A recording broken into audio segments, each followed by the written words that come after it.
ஆண்டு ஜூலை 15ஆம் தேதி விருதுநகரில் பிறந்தார்.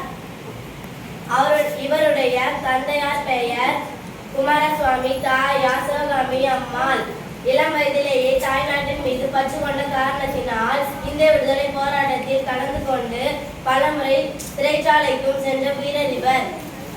இந்திய நாட்டின் மீது அளவற்ற அன்பு கொண்டிருந்த காமராஜர் வெகுவாக நாட்டு மக்களை நேசித்தார். நாட்டு மக்கள் அனைவரும் கல்வி கற்றவர்களாக இருக்க வேண்டும் என்று ஆசை கொண்டவர்.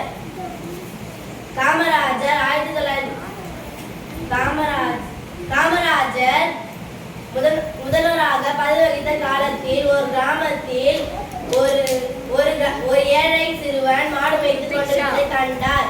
அச்சிறுவனிடம் ஏன் பள்ளிக்கு செல்லாமல் மாடு மேய்த்துக் கொண்டிருக்கிறாய் என்று கேட்டார்.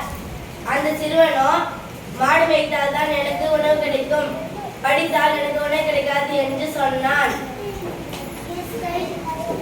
அதனால் மதிய உணவு திட்டத்தை கொண்டு வந்தார்.